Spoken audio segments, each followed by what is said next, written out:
Bom, nas últimas aulas a gente viu o conceito de integral, formas de calcular integral, estratégias algébricas. Na última aula a gente viu até das integrais trigonométricas, que envolviam as identidades trigonométricas, formas algébricas de resolver integral.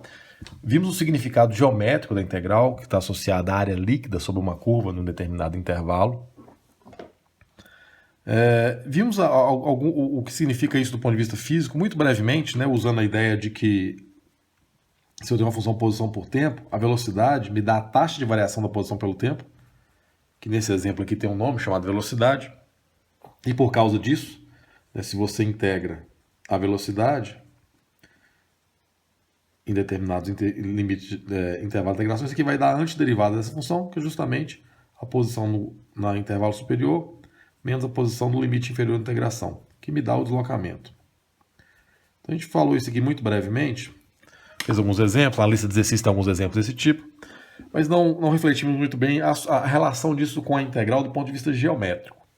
Vamos fazer esse exemplo aqui. Eu tenho uma partícula que se desloca segundo essa velocidade, uma velocidade que varia todo o tempo, em metros por segundo, e eu quero saber quanto essa partícula deslocou entre 0 e 5 segundos, os 5 primeiros segundos de movimento, quanto ela deslocou. Vamos pensar nesse exemplo, estimando esse deslocamento. Vamos fingir que a gente não soubesse ainda que a integral tem essa associação aqui. Eu vou estimar da seguinte forma, eu vou pegar a velocidade dessa partícula em instantes 0, 1, 2, 3, 4 e 5. Quando t for igual a 1, quando t for igual a 2, quando t for igual a 3, quando t for igual a 4 e quando t for igual a 5. Nesses instantes aqui, se eu uso aquela fórmula que me dá a velocidade, eu vou ter o v de 1, o v de 2, o v de 3, o v de 4 e o v de 5. É só aplicar ali no lugar do t esses números aqui. 1, 2, 3, 4, 5 nessa expressão aqui. Então, quando for o v for igual a 1, vai ficar 1 mais 3, vai dar 4 metros por segundo. Então, a partícula, vou pegar o t igual a 0 também, para saber quanto ela partiu. O v de 0 vai ser igual a 0. Então, a partícula estava parada no início do movimento. Quando o t for igual a 1, 1 segundo depois, ela já estava a 4 metros por segundo. Coloquei o t igual, fica 1 ao quadrado mais 3 vezes 1 dá 4. 2 segundos depois, ela aumentou a velocidade. Foi de 4 mais 6, 10 metros por segundo. No instante t igual a 3 segundos, ela foi para 9 mais 9, 18 segundos, está aumentando a velocidade. No 4 vai ser 16 mais 12, vai ficar 28 metros por segundo.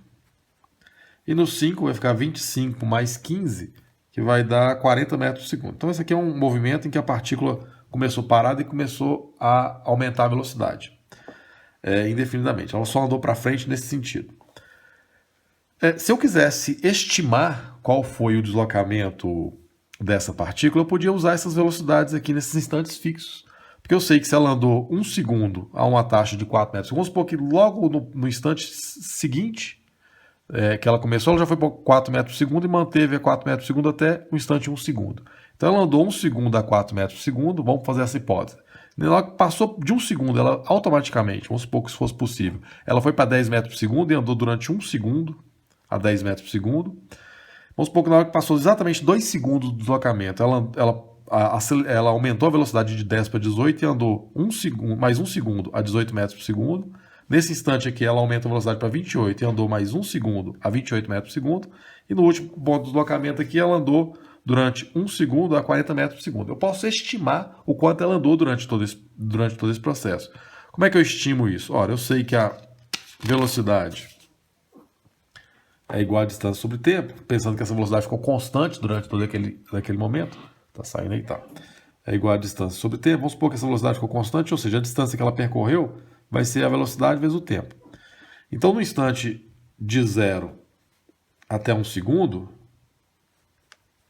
ela andou durante 1 segundo, deixa eu pegar aqui, vamos supor que na hora que ela começou, ela já foi para 4, ela andou 4 metros por segundo vezes 1 segundo.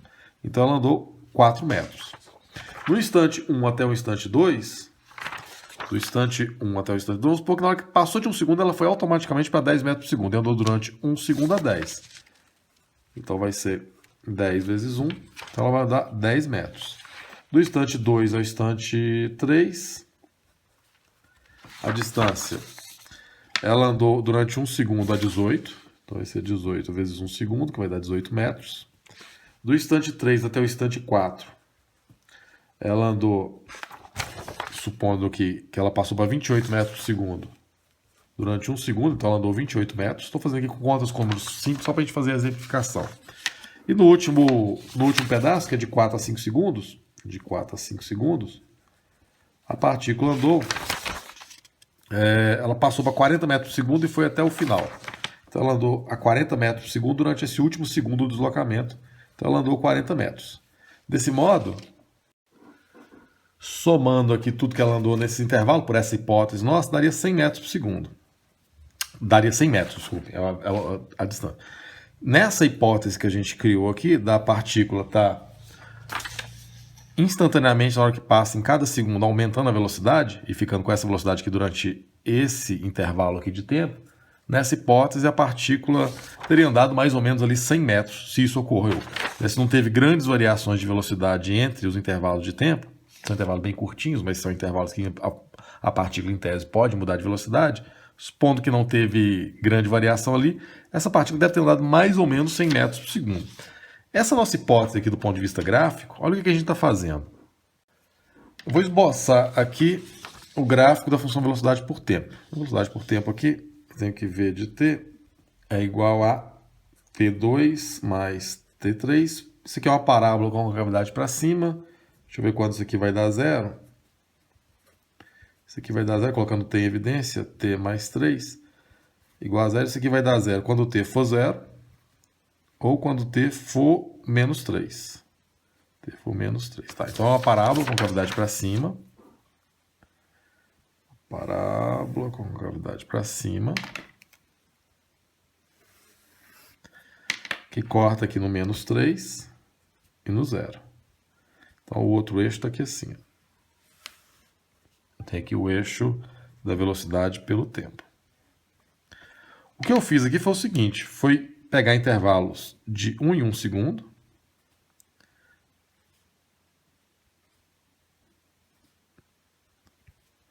e pegar a velocidade que ele estava dando lá na função velocidade. Foi esse o primeiro cálculo que eu fiz. Eu peguei aqui quem são esses valores aqui, ó.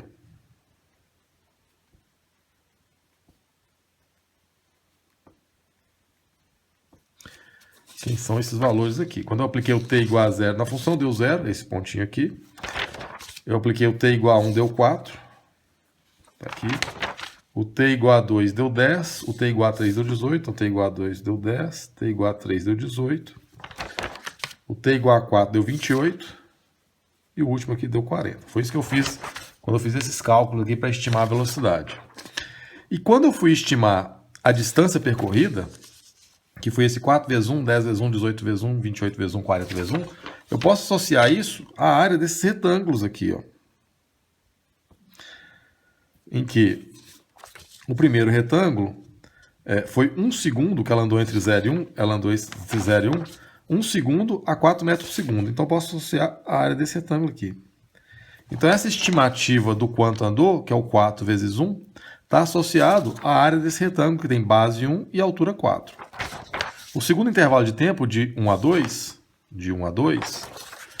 a distância percorrida foi 10 vezes 1, ou seja, eu peguei a área desse retângulo aqui, que tem base igual a 1 e altura igual a 10. O segundo retângulo foi 18 vezes 1, que eu posso associar a segunda distância à área desse retângulo. O terceiro, a área desse retângulo, que ficou 4 vezes 28. Aliás, ficou 1, né? De 3 até 4 tem 1, até 28, 28 vezes 1, que é a área desse retângulo. E a última estimativa do intervalo, em que eu supus que a velocidade foi constante nesse intervalo de 0 a 1, de 1 a 2, de 1 a 3, na nossa hipótese aqui, ficou 40 vezes 1, que é justamente a área desse retângulo aqui. Quando eu calculo a área de cada retângulo desse e somo, deu uma área de mais ou menos 100. Quando eu somo, mais ou menos, a área deu exatamente igual a 100, em que isso é mais ou menos o que andou. Como que eu conseguiria fazer uma estimativa melhor dessa distância percorrida? Melhorando o cálculo dessa área aqui. Como é que eu melhoraria o cálculo dessa área? Fazendo uma estimativa com intervalos um pouco menores. Ao invés de ser 1 segundo, eu calcular lá na minha velocidade, ao invés de ser de 1 em 1, 0, 1, 2, 3, calcular 0, 0,5, 1. 1,52. Seria uma estimativa melhor. Do ponto de vista geométrico, o que eu estaria conseguindo aqui seria retângulos mais fininhos. Retângulos mais fininhos. Então, a área que eu calcularia se eu tivesse feito 0,5, 0,5 segundos, seria essa área aqui, que é uma área um pouco melhor do que a área debaixo da curva. A gente já fez mais ou menos esse raciocínio só para análise geométrica. Aqui a gente está associando com essa relação da velocidade com o deslocamento. Se eu fizesse esses retângulos infinitamente finos, eu conseguiria uma área exatamente igual à área que está debaixo da curva, consequentemente eu conseguiria exatamente a distância percorrida. A expressão que me fornece a área sobre uma curva é justamente a velocidade, é justamente a integral. Então, se eu calculo a integral da função velocidade por tempo entre 0 e 5, eu consigo exatamente o quanto ela deslocou. Que aqui eu peguei uma função que está só positiva, né? Seria a posição no instante 5 menos a posição no instante 0, que é exatamente o que a gente poderia calcular ali com exatidão. Na minha estimativa deu 100, a gente pode calcular para ter certeza. O que eu quero ressaltar aqui é o seguinte, existe uma relação entre a velocidade e a posição por tempo. Qual que é a relação? A taxa de variação da posição por tempo me dá a velocidade. É o ritmo com que a posição varia.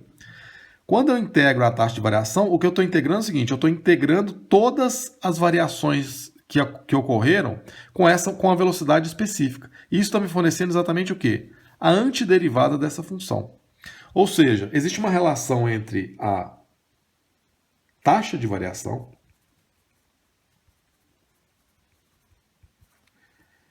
e a integral. Qual é a relação que eu tenho? A derivada me fornece a taxa com que você está mudando a posição pelo tempo em cada instante. Em cada instante pequeno, um instante infinitamente pequeno. A integral está somando essas pequenas taxas de variação que podem ser associadas a esses retângulozinhos aqui debaixo da curva. Ou seja, a integral é uma soma de todas as taxas de variação. Então, o fenômeno ele muda com o tempo. Em cada instante ele tem um comportamento, ele tem uma mudança específica dada por uma determinada taxa, e a integral soma todas essas mudanças, soma tudo que alterou. Então, os fenômenos naturais, eles mudam à medida que o tempo passa, em cada instante, você tem mudanças instantâneas, você tem taxas de variação instantânea, e a integral, ela soma todas as mudanças. Ou seja, a integral me fornece o que a gente chama de variação total. A integral, quando você integra uma taxa de variação, o que você está conseguindo é uma soma de todas as variações que ocorreram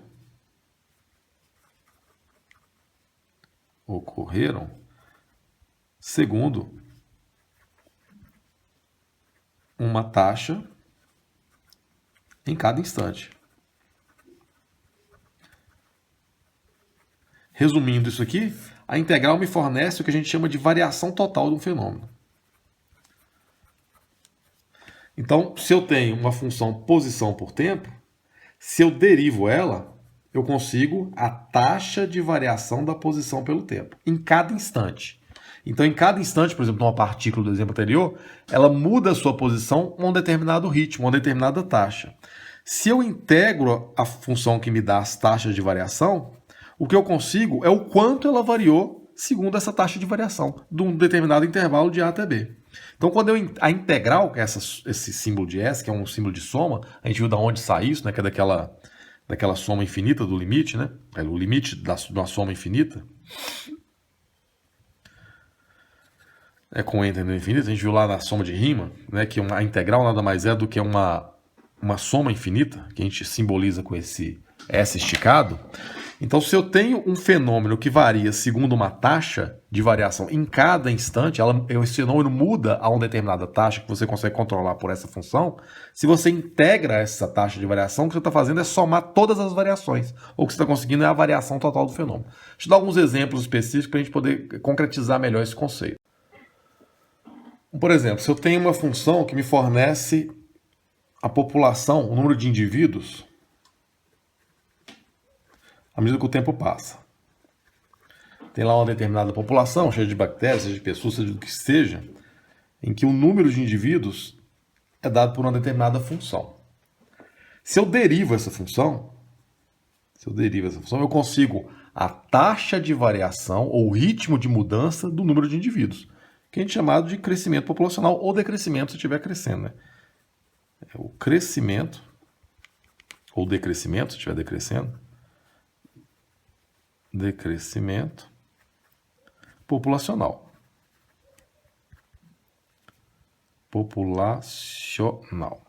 Ou é a taxa de variação da população. A taxa de variação em cada instante. Taxa instantânea de variação. Então você tem lá uma colônia de bactérias, em que os indivíduos estão multiplicando.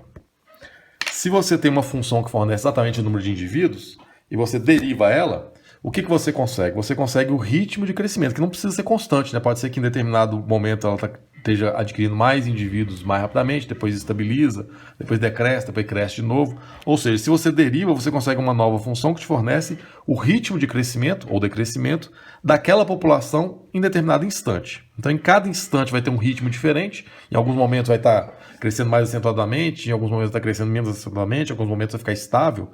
Mas esse ritmo de variação vai ser dado por essa derivada. Se você integra a derivada entre o instante A e B, o que você vai conseguir é a função que sua derivada é essa, que é justamente a função que me dá o número de indivíduos no instante B menos o número de indivíduos no instante A. O que isso aqui vai me fornecer? O número de indivíduos no instante B menos o número de indivíduos no instante A me dá o quanto cresceu. Isso aqui vai me fornecer a taxa ou a variação total da população. Variação total da população entre os instantes T igual a A e T igual a B.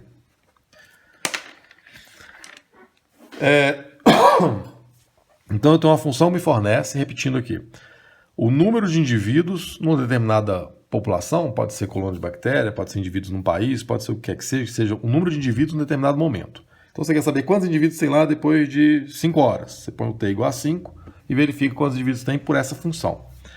Se você deriva essa função, você consegue o ritmo de crescimento ou decrescimento. Vamos pensar só crescendo, o ritmo de crescimento dessa população. Então pode ser que ele está adquirindo, 10 indivíduos, pensando na colônia de bactérias, a cada minuto. Depois o negócio começa a crescer mais rápido, está ganhando 50 indivíduos a cada minuto, depois a 100 indivíduos a cada minuto, depois ele se estabiliza, depois ele pode reduzir um pouco, pode crescer. O fato é que essa derivada aqui me dá o ritmo de crescimento em cada instante. Se você integra, você está somando essas pequenas variações que aconteceram em cada instante, todas juntas.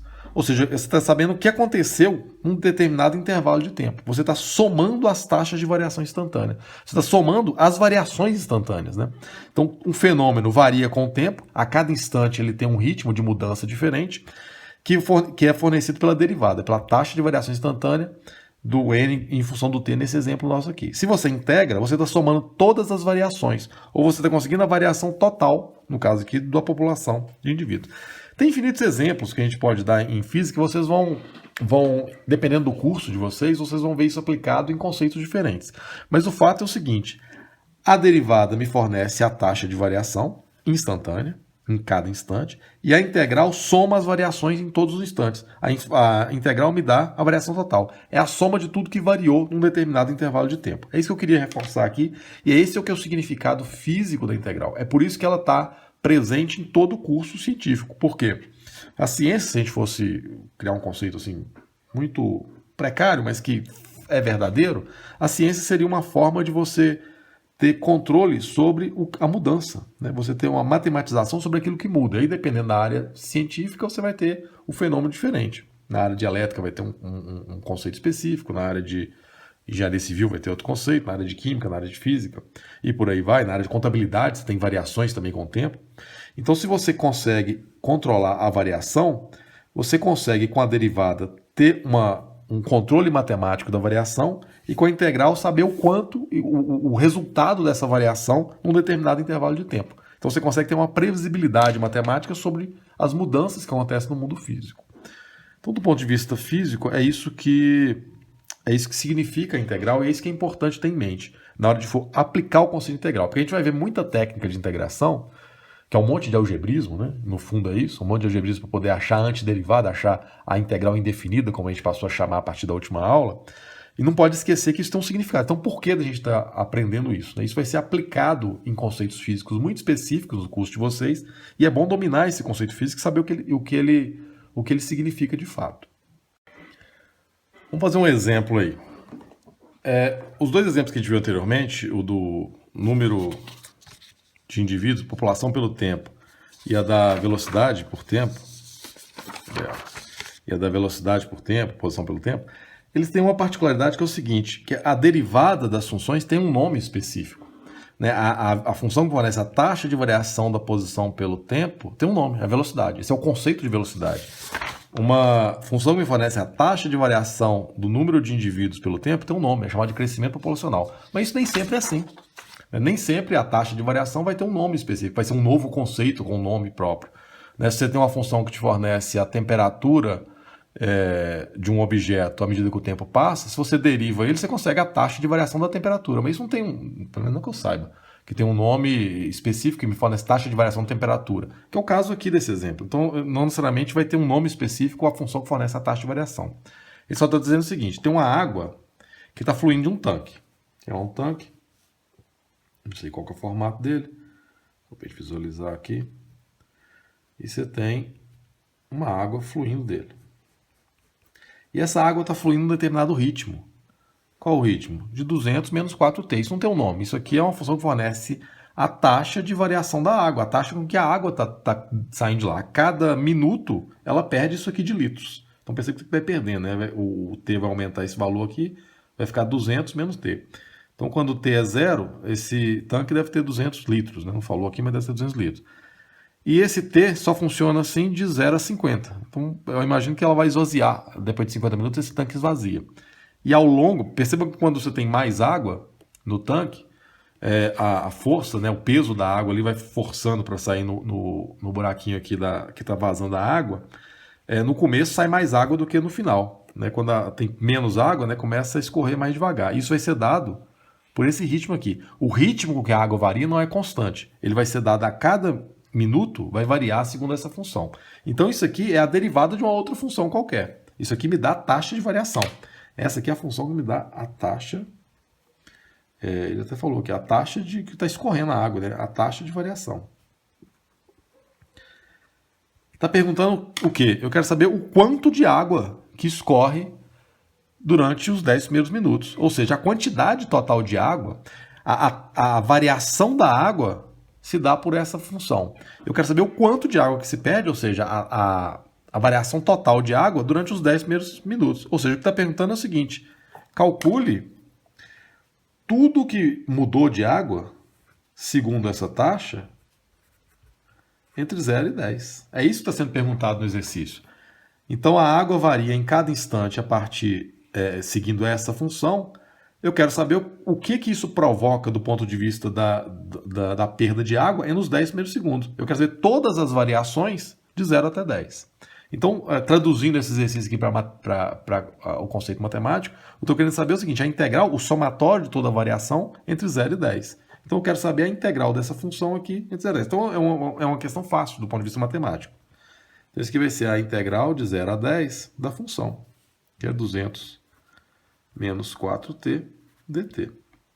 Isso que vai fornecer o quê? Vai fornecer toda a água que estava lá no instante 10 menos toda a água que estava lá no instante 0, que é a quantidade de água que perdeu. Né? O quanto de água que tinha no instante 0 menos o tanto de água que tem no instante 10. É isso que isso aqui vai me fornecer. Então, calculando aqui, vai ficar 200t, a função cuja derivada é 200, menos 4 vezes a derivada de t elevado a 1, fica meio de t2. Isso indo de 0 até 10. Ou até posso simplificar aqui, vai ficar 200t menos 2t2. Isso indo de 0 até 10. Então, essa expressão aqui vai ser ela aplicada no 10, vai ser 200 vezes 10 menos 2 vezes 10 ao quadrado, menos quando for no zero. Vai ficar 200 vezes 0 menos 2 vezes 0 ao quadrado. Então aqui vai zerar tudo, né? Aqui vai ficar 2.000 menos 200. Aqui vai ficar 1.800 o quê? 1.800 litros. Então, nos 10 primeiros segundos, essa função, essa caixa, esse tanque, vai perder 1.800 litros de água. E esse fluxo de água para fora do tanque não é constante. Ele segue essa taxa de variação aqui, ele segue esse ritmo com que a água está escorrendo. A água vai escorrer a um ritmo que não é constante durante todo o processo. A cada instante, o ritmo em que está vazando a água é diferente. Mas como você integra, quando você soma todas essas variações da água, ela vai me dar uma variação total de 1.800 litros entre 0 e 10. Bom, então é isso aí. O conceito físico de integral é esse. É uma função, a integração é uma soma de todas as variações, ou é a variação total de um fenômeno em um determinado intervalo de tempo. A derivada me fornece a taxa de variação instantânea, a integral me fornece a variação total. É esse o significado físico da integral. Vamos agora aplicar isso, vamos voltar para a parte geométrica. Depois a gente volta para os algebrismos lá de cálculo de integrais. A gente já viu aqui o que significa fisicamente. Vamos reforçar agora o que significa geometricamente, que é a área líquida sobre a curva. A gente já viu que a integral ela fornece a área sobre uma curva. Ou melhor dizendo, a área líquida sobre uma curva. Se eu tenho uma determinada curva dada por uma função, e eu tenho que essa curva faz isso, por exemplo, entre os intervalos de A até B, e que eu dou uma função y igual a f de x, se eu integro essa função, se eu calculo a integral do f de x dx de A até B, o que eu consigo é a área líquida sobre essa curva, que é toda a área que está acima, menos toda a área que está abaixo. Aqui no caso, se eu chamar essa área aqui de A1, essa aqui de A2, o que eu conseguiria seria A1 menos A2. Então a integral me fornece a área líquida sobre a curva. Vamos usar essa ideia para a gente calcular a área entre duas curvas, que é uma ideia mais ou menos intuitiva. Se eu tenho, por exemplo, um intervalo, vou pensar aqui, eu tenho aqui uma função f de x, definida aqui entre A até B, que eu tenho um y igual a f de x, e eu tenho uma função que está abaixo dela aqui, vamos pensar que é uma função y igual a um g de x. Eu quero saber quem é a área entre essas duas curvas. Então, outra aplicação aqui da integral. Percebe como é que é mais ou menos intuitivo? Se eu calculo a integral de A até B da função que está lá em cima,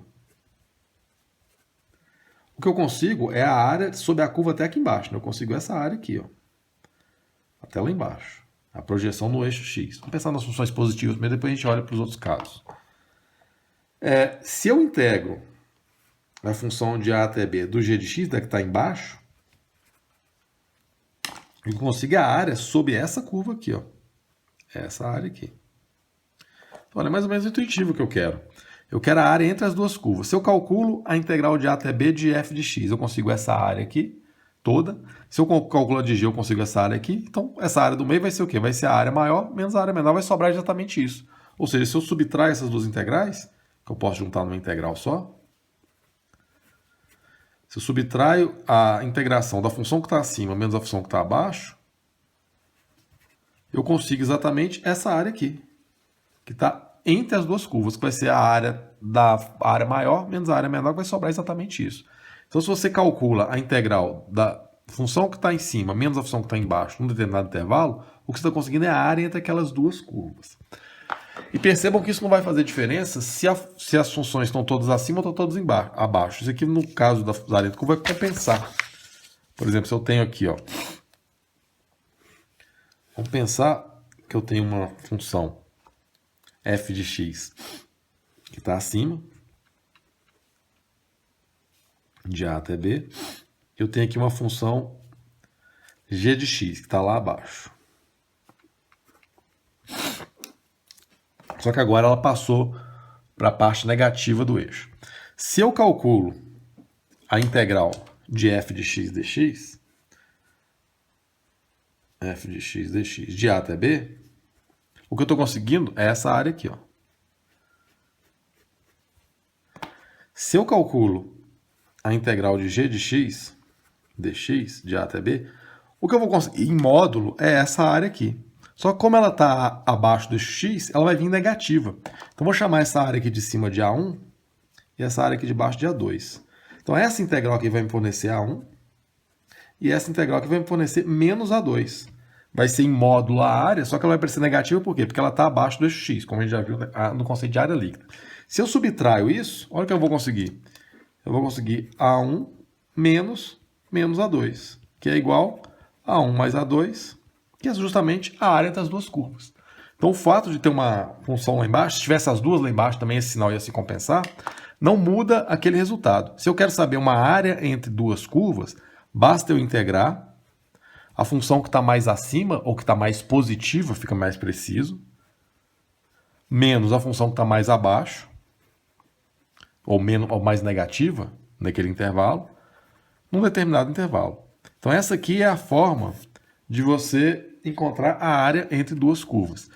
Isso se as funções variarem, quem está acima, quem está abaixo, se for algo assim, ó. Então, a função f, que ela começa acima e depois vai para baixo. Eu tenho a função g, que começa abaixo e depois vai para cima. Vamos supor que isso aqui acontece, esse cruzamento das duas acontece no ponto C. Então, para eu calcular a área entre essas duas curvas, eu vou ter que dividir em dois casos. Primeiro, eu vou ter que fazer a integral de A até C, onde nesse intervalo aqui, a função f está acima. Então, é sempre a que está acima, menos a que está abaixo. Isso vai me fornecer essa área aqui. Mais a outra área de C até B. E aqui, nesse caso, muda, né? Quem está acima é a g. De g de x, menos a que está abaixo, naquele intervalo, que é f de x dx. Isso vai me fornecer essa área aqui. Então, quando as funções se cruzam, elas passam uma para baixo, outra para cima do intervalo, você tem que compensar isso criando mais integrais, porque a regra é sempre a que está acima menos a que está abaixo. Se isso altera, tem que ficar a que está acima menos a que está abaixo. Isso que vai fornecer a área entre as curvas. Uma forma de sintetizar isso numa integral só seria pegar a integral do módulo dessa subtração. Que o módulo da subtração, quando você for abrir o módulo, né, vai dar exatamente isso aqui, que é sempre a positiva menos a negativa, para ficar maior que zero, né? A subtração. Isso aqui seria a forma mais geral possível de a gente trabalhar com a área entre curvas. Seria o módulo da diferença entre as duas funções. Aí, obviamente, na hora que você vai abrir o módulo, vai ficar sempre a que está acima menos a que está abaixo, em determinado intervalo. Vamos fazer exemplos. Vamos ver esse exemplo aí. Quero encontrar a área entre as curvas nos intervalos dados. Esses intervalos, às vezes, podem vir delimitando um determinado espaço, ou eles vão ser dados pelas próprias curvas, porque elas vão isolar uma determinada área. E para isso tem que saber as interseções das curvas, quando não vem um intervalo definido. Observem essas duas curvas, na verdade são duas parábolas. Eu tenho a parábola x2 e a parábola 2x menos x, que é uma parábola com duas raízes, né? Quando eu saber quando 2x menos x2 dá zero, colocando x em evidência, vai ser 2 menos x.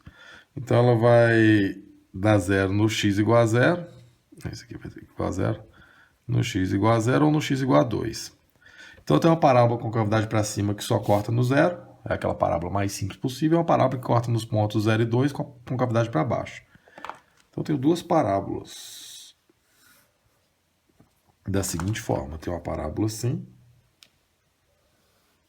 que é a parábola x2. E eu tenho uma parábola para baixo, que corta no 0 e no 2, que faz assim. Corta aqui no 0 e no 2. Então, a área que eu tenho delimitada ali para poder calcular entre as duas curvas é essa aqui, ó. Então, quando não vier o intervalo definindo qual a área que é, você tem que saber qual é a área que está sendo delimitada pelas duas curvas, né?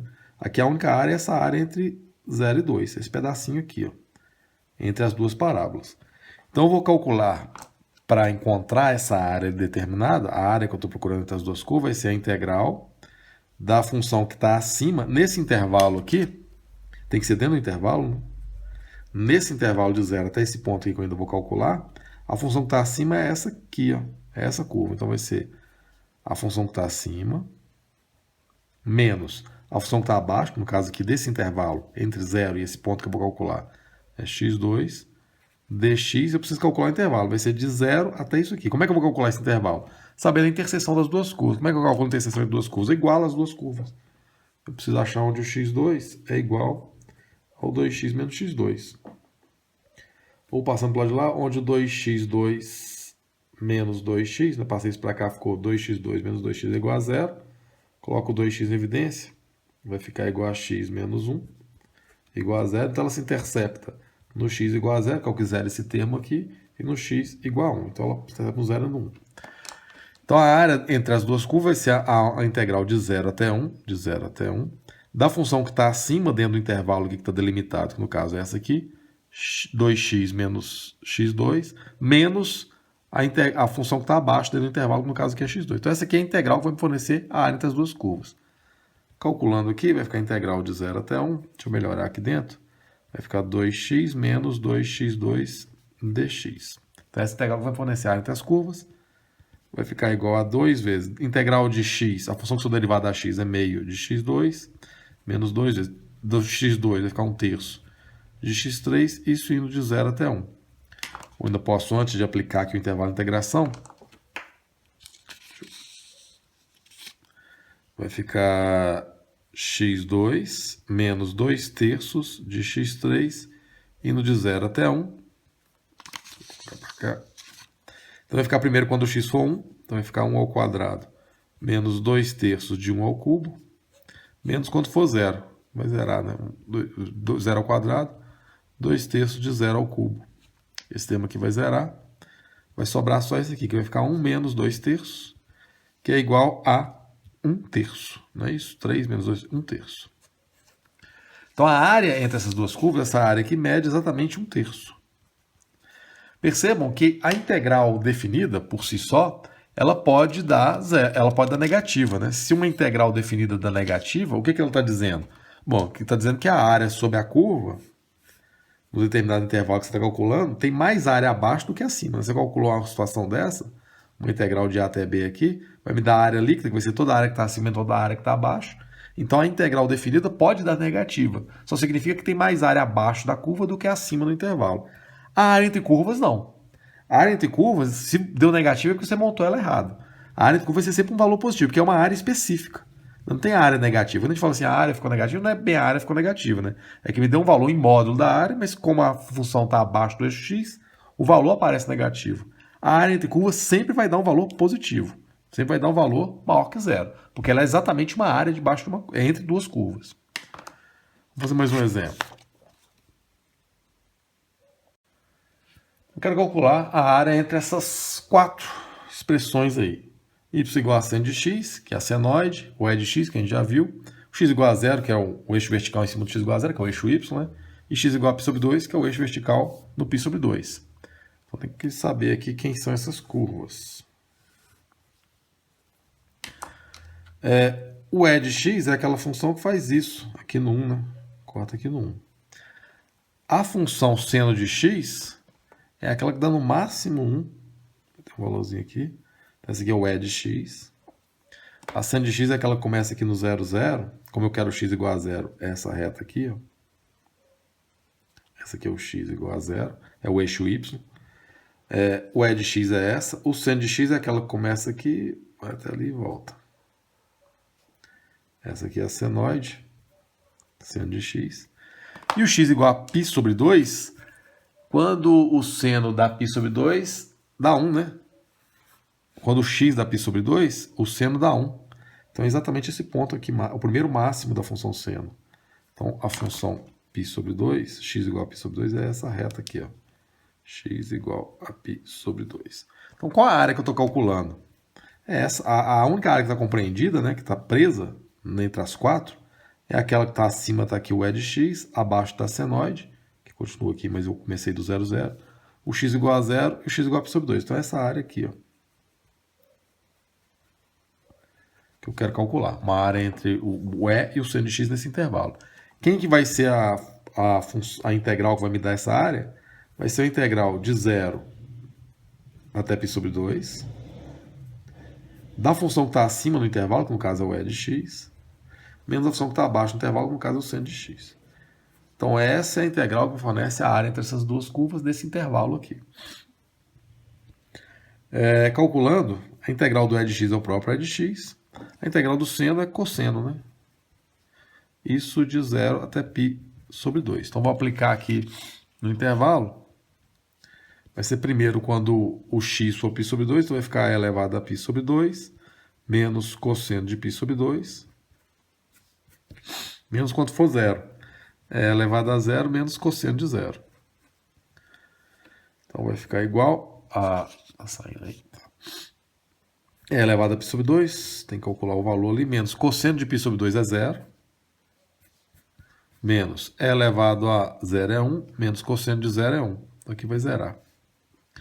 Então esse aqui deu simplesmente E elevado a π sobre 2. Pode deixar até assim. Pode calcular ali 2,7 elevado a π dividido por 2, mas pode deixar esse termo assim. Esse é o valor dessa área aqui. A área entre essas duas curvas nesse intervalo aqui. Como é que eu descobri essa curva? Eu tracei elas aqui e vi quem está por cima do intervalo, quem está por baixo. E ainda tinha essas duas retas aqui delimitando os valores para saber exatamente qual é a área que eu queria calcular. Antes de seguir aqui na área entre curvas, vamos relembrar aqui. A gente não trabalhou muito isso, eu citei quando a gente trabalhou com funções inversas, esse tipo de função. Normalmente, a gente é habituado, né, por questão de hábito, a trabalhar com funções do tipo y igual a f de x. Isso aqui está te indicando o seguinte, que você tem um conjunto domínio e imagem da seguinte forma, onde o x expressa o domínio da função e o y vai expressar o contradomínio da função. E é habitual a gente colocar o domínio no eixo horizontal, o contradomínio no eixo vertical, de modo que quando eu tenho uma função eu consigo enxergar essa relação entre domínio e contradomínio a partir do gráfico da função. Mas isso não é obrigatório. Às vezes pode ser conveniente a gente trabalhar com o x sendo o contradomínio e o y sendo o domínio. Isso vai ser interessante a gente aprender a operar, porque na área entre curvas, não necessariamente, aliás, muitas vezes a gente tem mais de uma função na mesma curva para a gente achar interseções, e às vezes ela está nessa forma que ajuda. O que significa? Deixa eu pegar um exemplo específico aqui. Se eu tenho a função y igual a x2, isso aqui, dessa forma, está dizendo que é uma função do tipo y é igual a f de x, onde o x é a variável independente e o y é a variável dependente, onde o x expressa o domínio e o y expressa o contradomínio. Quando eu coloco isso num plano cartesiano, vai ser a parábola mais simples possível, é uma parábola dessa forma assim, onde o eixo x está aqui e o eixo y está aqui. Então, o domínio está expresso aqui no eixo horizontal e o contradomínio no eixo vertical. Se eu tivesse uma função do tipo x igual a y2, essa aqui seria justamente uma função desse tipo. Uma função do tipo, poderia ser considerada uma função desse tipo, x igual a f de y, onde o x é o contradomínio e o y o domínio. E quando eu vou expressar isso graficamente, eu posso pensar de duas formas. Ou eu posso fazer o gráfico normal, como a gente está habituado lá na situação do y ser o contradomínio, e trocar os eixos de lugar, escrever esse eixo aqui como eixo x, eixo aqui como eixo y, é uma forma, você só alterou aqui as letras do que indica o domínio do que indica o contradomínio, ou você pode expressar essa função mantendo essa regra do x ser o eixo horizontal e o y ser o eixo vertical. Quando você mantém isso aqui e tenta escrever essa função, é como se você pegasse essa função aqui e fizesse assim, ó. A função, ela está engolindo aqui, posso pensar aqui como uma boca, né? Engolindo o sentido positivo do contradomínio. Quando eu troquei o domínio e o contradomínio de lugar nessa função aqui, eu vou colocar ela engolindo o sentido positivo do contradomínio, que no caso aqui vai ser x. No caso aqui vai ser x, seria uma função assim, ó. Então essa aqui poderia ser expressa a função x igual a y2, ou aqui x igual a y2. Tem essas duas formas de expressar funções desse tipo. Então ela tem uma relação lá com a função na forma tradicional que a gente está habituado, né, com o y sendo contradomínio e o x sendo domínio, mas você pode expressar ela fazendo exatamente igual ao gráfico, só trocando as letras de lugar, ou você pode manter o eixo x e fazer assim com a função. Aí você tem que ver o que ela está mais positiva, mais negativa, em sentido do domínio ou contradomínio, vai se manter aqui quando você troca as letras. Por que é interessante ter esse tipo de gráfico nessa forma? Porque às vezes a gente tem gráficos desse tipo e desse tipo misturados para a gente poder achar a área entre curvas. E não é conveniente a gente tentar converter de um no outro. Que eles estejam no mesmo plano cartesiano e esboçados, vai facilitar o cálculo da área. Vamos fazer um exemplo assim. Vamos pensar nessas duas funções aí. Eu tenho funções aqui do tipo x igual a um f de y. Que o y é a minha variável independente. Isso você pode operar de uma para outra simplesmente isolando o y. Ela vai se transformar uma função y é igual a f de x. Você troca. Não nesses casos aqui. Nesses casos aqui que tem um y2, quando você vai trocar, você vai gerar um mais ou menos que vai ter duas funções. Ela fica mais complexa. Mas aqui eu tenho uma parábola, que é uma parábola daquele tipo assim. Ao invés de ser uma parábola com concavidade para cima nesse sentido, vai ser uma parábola com concavidade para cima nesse sentido. Na verdade não é bem concavidade para cima, né? É concavidade direcionada ao sentido positivo do contradomínio. Se o y for contradomínio, ele é assim. Se o x for contradomínio, ele é assim. Se o negativo, ela vai inverter assim ou para baixo. Vamos esboçar esses gráficos. Para esboçar os gráficos de parábolas desse tipo, a gente precisa das raízes, mesma coisa. Então, vou saber quando isso aqui dá zero. Quando isso aqui dá zero. Ou quando y sobre 2 é igual a 3, ou y sobre 2 é igual a 6, ou y é igual a mais ou menos raiz de 6. Raiz de 6 dá 2, deixa eu calcular aqui. 6 raiz. Dá mais ou menos 2,45. Mais ou menos 2,45. Essas duas raízes. Então é uma parábola. A ideia da concavidade para cima e para baixo aqui não tem sentido, né? Concavidade no sentido positivo do contradomínio. Se ela fosse uma parábola do tipo y igual a f de x, seria assim, né? Aqui, como eu tenho x igual a f de x, ela vai ser assim. Que corta os eixos nos pontos mais ou menos 2,45. Então vai ser mais ou menos assim. Vai ser aqui no mais raiz de 6 e no menos raiz de 6. Então essa é a parábola meio de y2 menos 3. Ela é virada assim, onde o meu domínio agora é o y, o meu contradomínio é o x, quando você troca isso aqui. E eu tenho uma reta. Que é essa aqui. Quando o y é 0, o x é igual a 1. Quando o x é igual a 0, o y é menos 1. Então, mais ou menos, aqui é menos 2,45, então ela está mais ou menos para cá. Então vai ser uma reta mais ou menos assim, ó, que vai cortar aqui no menos 1 e vai cortar aqui no 1. Vou pensar aqui que sejam esses valores. E a área que eu quero calcular vai ser essa área aqui, ó. Entre a reta y mais 1, que eu estou trabalhando com funções desse tipo, e meio de y2 mais 3. Percebam o seguinte, se eu fosse calcular essa área projetada em x, se eu estivesse trabalhando com as funções y igual a f de x, eu teria que dividir essa área em um monte de pedaços. Eu teria que pegar essa área daqui até aqui. Aqui eu teria que pegar esse pedaço daqui que está por cima e que está por baixo, pegar esse pedaço aqui. Depois teria que achar uma integral que me dá esse pedaço aqui, que seria essa menos essa, até esse valor aqui. Depois pegar esse pedacinho, depois pegar esse pedacinho e juntar tudo isso. Quando eu faço a integral em y, perceba que a ideia do que está por cima e o que está por baixo não é muito preciso do ponto de vista matemático. É a que está mais positiva menos a que está mais negativa. E do ponto de vista do domínio, que nesse caso aqui eu vou pensar assim, ó. A que está mais positiva no sentido do domínio é a reta, no intervalo de integração. A que está mais negativa é a parábola. Então é a que está mais positiva no sentido de x e mais negativa no sentido de x, que nesse caso aqui é o nosso contradomínio. Se a função tivesse assim, a ideia do por cima e por baixo ficaria mais ou menos evidente. Mas é uma noção intuitiva que é pouco precisa. Na verdade, é mais positiva no sentido do contradomínio ou mais negativa no sentido do contradomínio. É a que está acima menos a que está abaixo nesse sentido. Então, a minha integral vai ser uma integral desse valorzinho aqui que eu ainda vou calcular até esse valorzinho aqui, uma integral só, percebam, vai ser uma integral só, daqui até aqui, da função que está por cima menos da função que está por baixo. Então, vou montar a integral aqui, onde pegar o intervalo de integração, vai ser a integral da função que está por cima, nesse caso aqui é o y mais 1, menos a função que está por baixo, nesse caso aqui é o meio de y2 menos 3 dy. Como é que eu vou fazer para calcular os intervalos de integração? Tem que saber onde essas curvas se encontram. Vou igualar as duas curvas aqui, onde o meio de y2 menos 3 fica igual a y mais 1. Então, aqui eu tirar um mínimozão grandão, vai ficar 2y2 menos 6, 2y mais 2, vai ficar y2 menos 2y menos 8 igual a 0.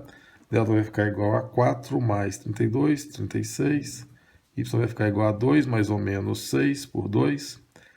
8 por 2, 4, menos 4 por 2, menos 2. Então eu tenho aqui um valor de 4 até menos 2.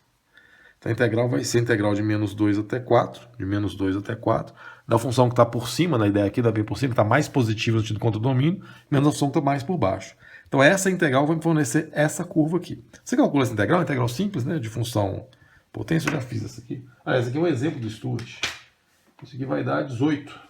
No final, quando você calcula, isso aqui dá 18. Então, que é uma integral simples, integração de função potência, depois aplica do menos 2 até o 4, dá um monte de fraçãozinha lá, isso aqui igual a 18.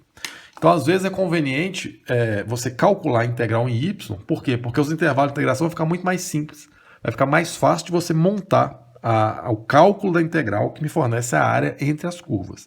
Se você fosse calcular em x essa aqui, eu até poderia isolar aqui o y igual a alguma coisa de x, só que eu teria que dividir num monte de integrais, às vezes não dá nem para fazer. Nesse caso que daria, eu dividir num monte de integrais, conseguiria um monte de áreazinhas aqui, quando eu somasse daria a área toda, fica mais trabalhoso. Então é bom aprender a operar com as funções do tipo x é igual a um f de y. Vamos fazer mais um exemplo. Vamos calcular aí a área entre essas duas curvas, que são duas funções potência. A gente trabalhou as funções potência lá no comecinho do curso. Aqui são funções do tipo y igual a f de x, igual a gente estava habituado a trabalhar, não precisa operar com o conceito que a gente acabou de ver na letra C. Mas são duas funções potência. Como a gente trabalhou funções potência, a gente sabe esboçar esse tipo de função. Mas se você não soubesse como é que é a função, você consegue inferir, do ponto de vista algébrico, quem está por cima ou quem está por baixo, quem está mais positivo no sentido contra o domínio, quem está mais negativo no sentido contra o domínio, no intervalo de integração. Porque você não precisa bem visualizar essas funções. Você tem que saber a primeira coisa, onde que elas se interceptam. Quero saber onde o x2 fica igual ao x4. Ou onde que o x4 menos x2 dá 0. Onde que o x2 fica x2 menos 1 dá 0. E a gente percebe que onde que elas se interceptam. Elas se interceptam no 0, quando o x2 for igual a 0. Ou quando o x2 menos 1 for igual a 0. Daqui a gente tira um x igual a 0. E aqui a gente tira um x igual a mais ou menos 1. Então, essas funções se interceptam em 3 valores. No menos 1, no 0 e no 1.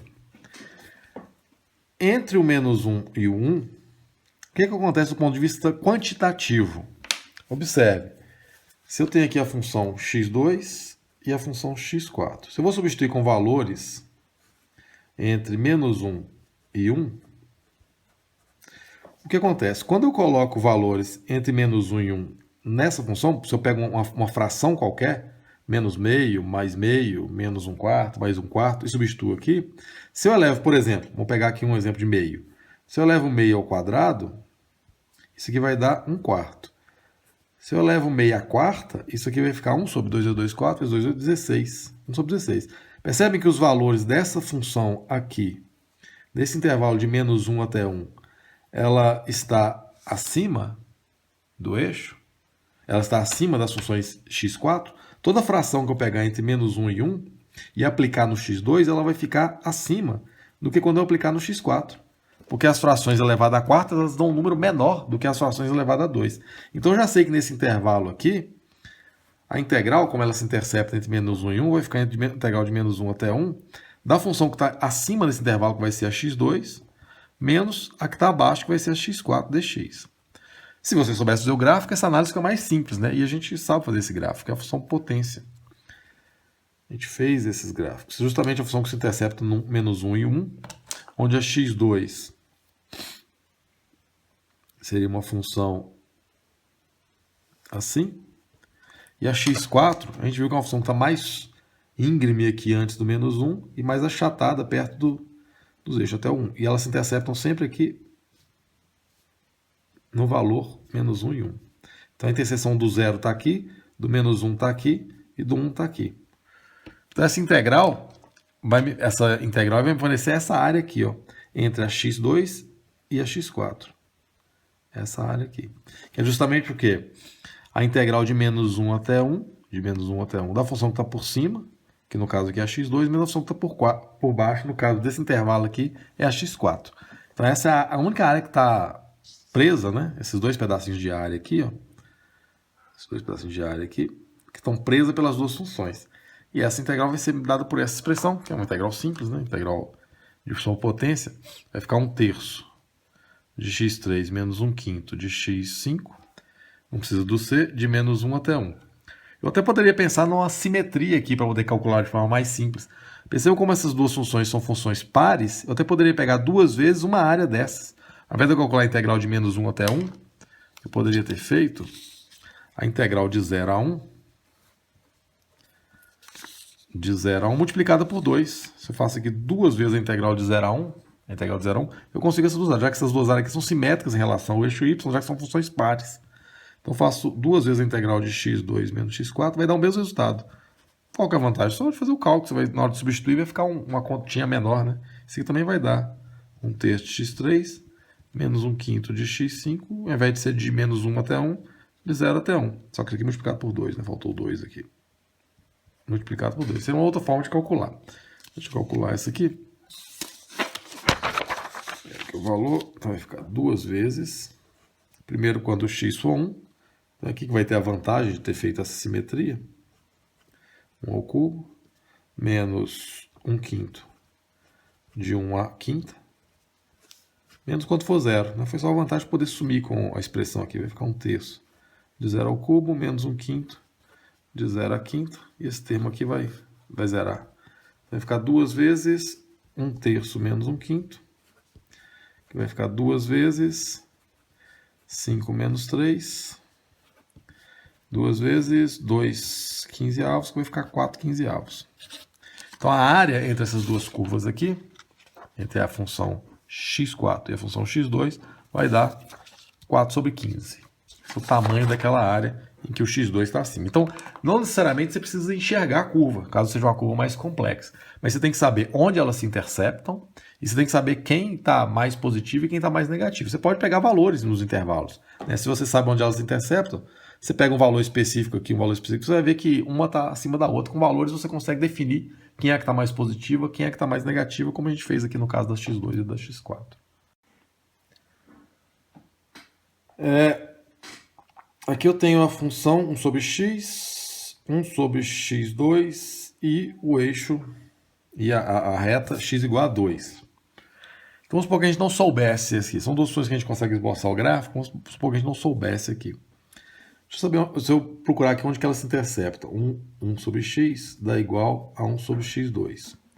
Eu já sei que o valor não pode ser zero, porque essas funções têm assíntotas no zero. Se eu multiplico cruzado aqui, onde que o x2 é igual a x, onde que o x2 menos x é zero, colocando x em evidência. Elas vão se interceptar. No zero não pode, né? Porque nunca pode dar zero aqui, então vou ter que excluir esse valor. E no x igual a 1. Então, isso aqui vai ser só no x igual a 1, já que o x igual a 0 está fora do domínio da função. Então, elas se interceptam no x igual a 1 e eu quero parar elas no x igual a 2. Então, o intervalo que eu vou integrar aqui vai ser do x igual a 1 até o x igual a 2. Como que eu vou saber quem está por cima aqui? Eu posso pegar um valor, pega 1,5 e ver quem dá maior. Se eu pego 1 dividido por 1,5, ou por 3 meios, né? 1,5, e se eu pego 1 por 3 meios ao quadrado, aplicando o 3 meios aqui, que é 1,5, e o 3 meios aqui, que é 1,5. Essa aqui vai ficar 2/3, essa aqui vai ficar igual a 4 nonos. Você pode até fazer lá na calculadora, para você ver qual o número que é maior, caso a fração não esteja 2/3. Vai dar 0,666 e 4 nonos vai dar 0,444, por aí vai. Ou seja, essa função aqui, que é 1 sobre x, ela está acima. Ela está dando valores maiores nesse intervalo entre 1 e 2 do que a outra. Então a integral vai ficar a integral de 1 até 2 da função que está por cima, que a gente verificou que nesse intervalo é essa aqui, já que você pegou um valor no meio aqui e ele ficou maior. Então vai ser 1 sobre x, menos a que está por baixo nesse intervalo, que é 1 sobre x2. Isso aqui de 1 até 2. Essa é a integral. Se você tivesse feito a função, se você soubesse lá fazer o gráfico, a gente sabe que é 1 sobre x2, é algo assim, né? São dois pedaços, é a função recíproca que a gente fez. A função 1 sobre x2, ela é uma função que vai ter como ponto de encontro aqui o ponto 1, né? Porque ela é sempre positiva. Então ela me dá dois pedaços assim, ó, e ela vai ter um ponto de encontro aqui na função recíproca. Ela é assim, ó. 1 sobre x2. E aqui é 1 sobre x. Então, de 1 é onde ela se encontra até 2, ela fica por baixo. Então, essa áreazinha aqui que a gente está calculando. Você conseguiria fazer esse decrescimento se você pegasse valores, né? Pega o x igual a 2, aplica nessa, vai ficar meio. Aplica nessa de baixo, vai ficar um quarto. X igual a 3, nessa fica um terço, nessa fica um nono. Então, você percebe que essa aqui está sempre abaixo. Só que quando fica entre 0 e 1, a função x2 ela tem outro pedaço aqui assim, ó, simétrico. Quando fica entre 0 e 1, os valores ficam maiores da função x2. Um pedacinho que eu quero entre 0 e 1, que é o valor compreendido aqui entre a 1 sobre x, 1 sobre x2 e essa reta aqui, x igual a 2. É esse valorzinho aqui. Ó. Então, calculando essa área, vai ficar igual a... Tem que pensar aqui que 1 sobre x2 é x elevado a menos 2. Então, na hora de integrar, tem que lembrar disso. A função que seu derivado dá 1 sobre x é ln do módulo de x. Menos, a função que seu integrado dá essa aqui, vai ficar 1 sobre menos 2 mais 1, x elevado a menos 2 mais 1, isso indo de 1 até 2. De 1 até 2. Então vai ficar ln de módulo de x, menos... Aqui vai dar menos 1, então vai ficar mais x elevado a menos 1. É 1 sobre x. De 1 até 2. Então esse aqui que vai me dar a área da curva. Deixa eu fazer aqui atrás. Vou fazer aqui em cima, para utilizar papel. Então vai ficar igual. Esse termo, quando for 2, vai ficar ln de módulo de 2, menos o x igual a 2, menos meio, menos esse termo igual a 2, menos esse termo igual a 1. Vai ficar ln de módulo de 1, mais 1 sobre 1. Aquela área lá vai dar ln de módulo de 2, ln de 2, né? Menos meio. ln de 1 dá 0. Aqui vai ficar 1, menos 1. Então vai ficar ln de 2 menos 3 meios. Não é isso? Isso, menos 3 meios. Pode calcular isso aqui na calculadora, vai dar um decimal, mas esse aqui é o valor dessa área aqui. Dessa área compreendida entre 1 sobre x2 e 1 sobre x nesse intervalo. Você pode enxergar a curva, fica mais fácil de calcular. Ou você pode tentar achar por valores numéricos, para saber quem está acima, quem está abaixo, e onde a função se intercepta nesses intervalos.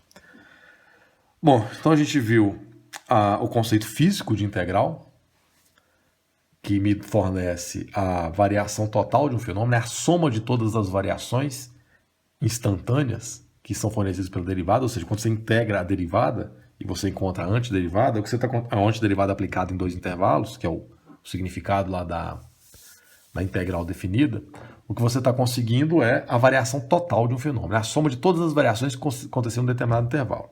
Então a gente viu isso, fez alguns exemplos, e aplicando aqui no ponto de vista geométrico, o que a gente tem é que a integral me fornece a área líquida sobre a curva. A gente usou esse conceito, essa ideia da integral, esse significado geométrico da integral para calcular a área entre duas curvas. Eu vou colocar uma lista com essas matérias que a gente viu hoje, e na próxima aula a gente volta para as técnicas de integração, para a gente finalizar a matéria da segunda prova. Não falta muita coisa, são aqui basicamente vão ser formas algébricas, técnicas algébricas, a gente conseguir integrar funções cada vez mais complexas.